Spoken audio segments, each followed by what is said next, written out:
Na década de 40, um homem notável brasileiro, exilado em Portugal pelo governo Getúlio Vargas,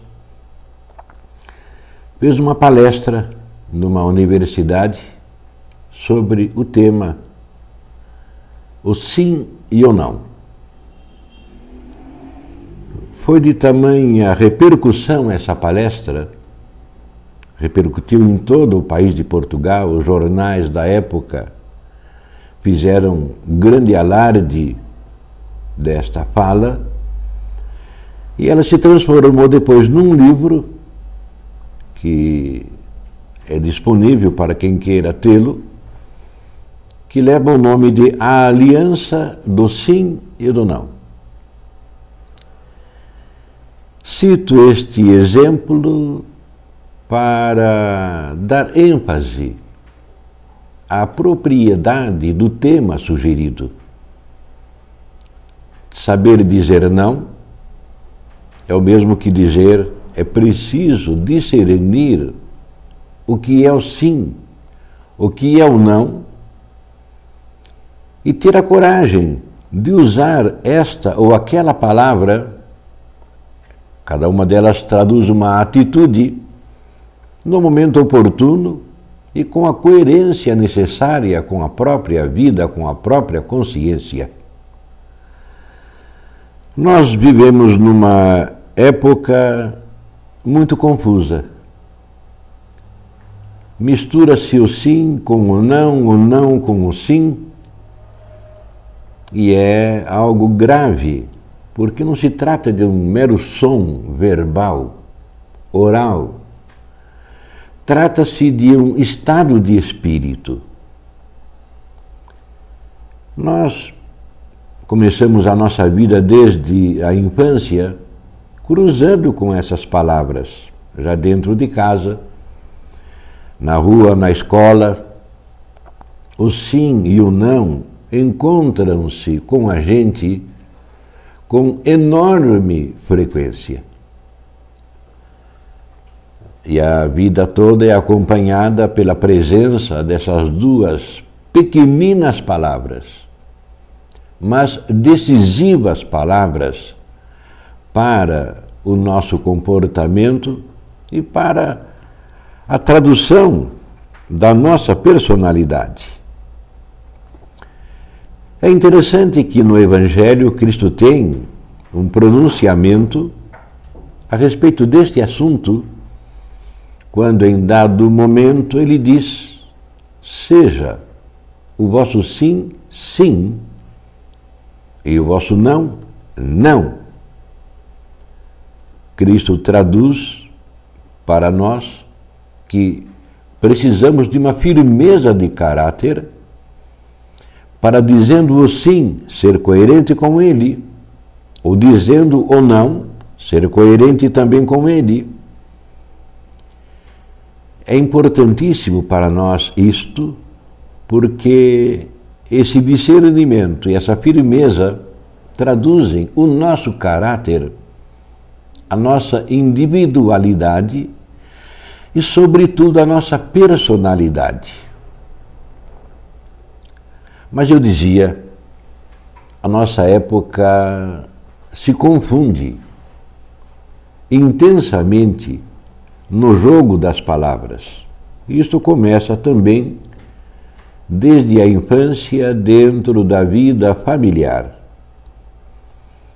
Quando o casal não é unido, não é sintonizado, o pai diz à criança não, a mãe, para agradar, vai dizer sim. Ou a mãe diz não, e o pai, para agradar, vai dizer sim. Cada um fez o que quis. Mas nós temos que prestar atenção na cabecinha da criança, que vê um pai e uma mãe se contradizerem entre si, e a cabecinha fica tumultuada. É claro que a criança vai aproveitar aquilo que lhe interessa. Ela queria um sim, o pai não deu, mas a mãe deu. Ou então, A mãe não deu, mas o pai deu. Então, para a criança, o sim e o não tornam-se uma brincadeira com a qual se joga de modo leviano. Já começa a formação do caráter de uma forma vacilante, insegura. Isto vai acompanhar a criança pelo resto da vida, se não for corrigido. Na vida política, nós vemos no Brasil, de sobra, o mesmo comportamento. O homem que ontem dizia sim, hoje passou para dizer não. Ele era de um grupo, agora já passou para outro. Ele prometeu uma coisa, mas fez o contrário daquilo que prometeu. Ele se elegeu para defender o interesse público, mas lá dentro do lugar onde ele vai exercer esse compromisso, ele se vende, ele barganha, ele negocia. E o sim dito ao povo, na época da eleição, agora é não, na hora do interesse dele. É uma brincadeira. No entanto, o que acontece? É a vida de um povo que caminha, e é uma história que se forja através destes componentes podres, nós podemos dizer, que prejudicam de toda forma. Duas observações de caráter ilustrativo. Por que é que a droga se expandiu tanto e continua a se expandir tanto? Há razões diversificadas, mas todas vão se centrar no seguinte: são muito poucos os jovens de hoje, ou adolescentes, que têm preparo pessoal, familiar, educativo bastante para dizer não na hora da primeira proposta, na hora da primeira oferta, na hora do primeiro convite. Outro exemplo ilustrativo, não menor. Por que que a corrupção tomou tanta conta do país, aqui no nosso Brasil? Exatamente por isso, pela falta de caráter daqueles que talvez lá no fundo gostariam de dizer alguma coisa melhor ou fazer algo melhor, mas ele não resiste a uma propina, ele não resiste a um favor oferecido, ele não resiste a uma negociata.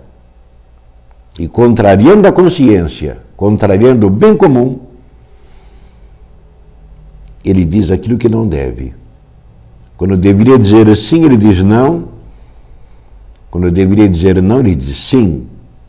E o que determina a opção pelo sim ou pelo não é exatamente o interesse individual, pessoal, com o consequente esquecimento do bem comum. São dois exemplos graves que nos levam a refletir sobre essa questão do sim e do não, e do saber dizer não quando necessário. E nós estamos todos os dias na entrevista com o sim e com o não. E a nós compete tomar uma decisão. O mundo de hoje não nos convida e nem nos facilita essa tomada sólida. Todo mundo tem medo de dizer o que pensa. Todo mundo tem medo de tomar uma posição.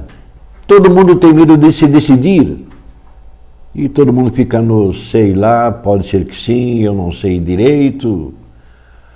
Alguém famoso diz, eu não vi nada. É sempre a fuga do sim ou do não. E para nós, telespectador, o que sobra? Não importa o tamanho da tempestade, o caos em que nós vivemos. Você, eu, nós somos donos do nosso sim e do nosso não. E esse nosso sim e esse nosso não traduz o nosso caráter, a nossa personalidade. Isto está em nossas mãos. Ninguém nos pode roubar.